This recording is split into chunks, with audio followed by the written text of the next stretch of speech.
समीकरण निकाय 6x + 5y = 11 एवं 9x + 10y = 21 को वज्र गुणन विधि से हल करें। ठीक है, कौन विधि है? वज्र गुणन विधि। नाम है जैसा ना वैसा ही सवाल होता है। वज्र किस भगवान का अस्त्र है? इंद्र भगवान का अस्त्र है, इसीलिए वज्र गुणन विधि भी बड़ा हार्ड सवाल है। ठीक, पहला समीकरण क्या है वो लिखें सोल्यूशन में। 6x + 5y = 11। इसको ना बनाने के लिए एक क्रिया जरूरी है करना। बराबर के बाद जो अंक होता है ना उसको बराबर के हम पहले लिख लेते हैं।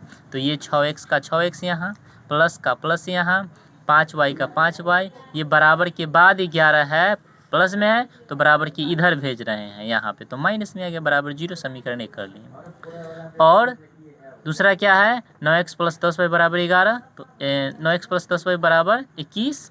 तो 9x + 10y और बराबर के बाद प्लस में 21 है, इधर आया तो माइनस में 21 हुआ, बराबर 0। समीकरण 2 हुआ। ठीक, x के पहले वाला को a मानते हैं, y के पहले वाला को b मानते हैं और अंत वाला को c मानते हैं। यहाँ भी वही तरह से a है, b है, c है। अच्छा, ये कौन सा समीकरण? 1, समीकरण 1। तो सब में ना 1 1 लगा देते हैं। a1 हो गया, b1 हो गया, c1 हो गया।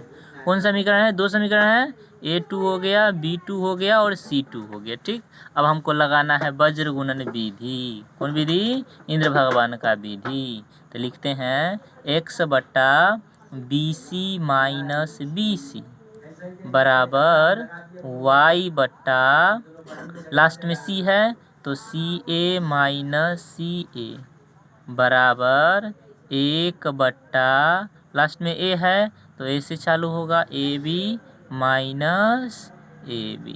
ठीक, और कैसे फॉर्मूला हो गया क्या? तो कहेंगे नहीं, फार्मूला कंप्लीट नहीं हुआ है। इसको कंप्लीट करने के लिए लगाएंगे एगो ट्रिक।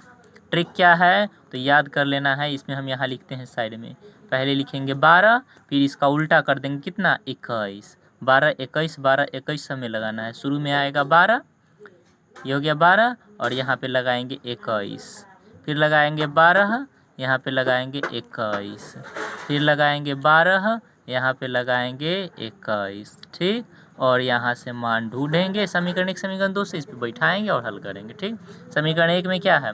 a1 का मान 6, तो हम यहाँ पे पहले x है ऊपर में तो x लिख दिए, सबका बट्टा b1 है तो b1 ढूंढना है, कहाँ है b1? b1 का मान 5 है तो 5 लिखे। इसके बीच में कुछ हो चिन्ह नहीं तो गुना है। C2 का मान -21 कोष्ट में डाल दिए, यहाँ पे माइनस फॉर्मूला में माइनस दिए। B2 का मान कितना है? 10, इसके बीच में गुना। C1 का मान कितना है? -11 बराबर y आता है, y दिए, बट्टा C1 का मान कितना है? -11 गुना A2 का मान कितना है? 9, फार्मूला में माइनस तो दिए माइनस। C2 का मान कितना है? -21 गुना A1 का मान कितना है? 6 बराबर। ठीक, आगे लिखना है, 1 है तो 1 दिए, बट्टा है बट्टा लिए, A1 का मान कितना है? A1 का मान 6 गुना B2 का मान कितना है? 10 घटाओ A2 का मान कितना है? 9 गुना B1 कितना है? 5। ठीक, अब इसको ना हम हल कर रहे हैं आसान तरीका से। x बट्टा 5 में 21 से गुना होगा तो कितना? 21 पंचे 105। और देखिए 21 में माइनस तो पहले माइनस आएगा, ये माइनस गुना होकर क्या हो गया? प्लस।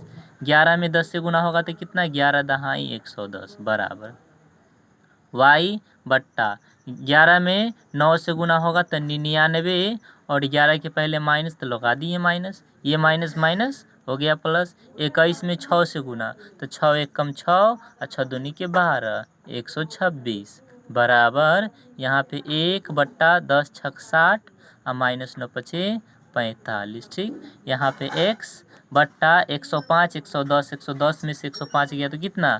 5 बराबर y बट्टा 126 में से 99 गया तो कितना? 27 बराबर 1 बट्टा 60 में से 45 गया तो कितना? 15। अब यहाँ से क्या लिखते हैं तो संगत पक्षों की तुलना करते हैं।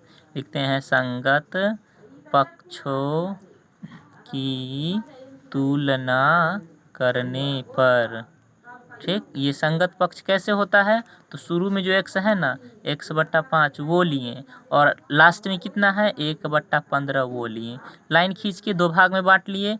दूसरा क्या है y/27 बराबर करेंगे 1/15 के, यानी कि पहले x को अंक के बराबर फिर y को अंक के बराबर। ओके, अब क्रॉस क्रॉस गुना कर लेते हैं, तो गुना कर लेंगे तो कितना हो गया 15x बराबर 5 एकम 5, ऐसे गुना किए 15x, ये ऐसे गुना हुआ 5। अब यहाँ से x का मान निकालेंगे तो 5/15 यहाँ से कट गया कितनी बार में, ऊपर कटा एक बार में, नीचे कटा 3 बार में, 1/3 x का मान, ठीक। यहाँ पे क्रॉस क्रॉस गुना कर लेते हैं तो y में 15 से गुना हो गया तो 15y, अब बराबर 27 में 1 से गुना हुआ 27। y के मान कितना, यहाँ पे 27, यहाँ पे बट्टा में 15, 3 से कटेगा, 3 से 5 बार में, 3 से 9 बार में, तो x का मान नहीं सॉरी y का मान 9/15। ओके, अच्छा लगे वीडियो तो सब्सक्राइब करें चैनल।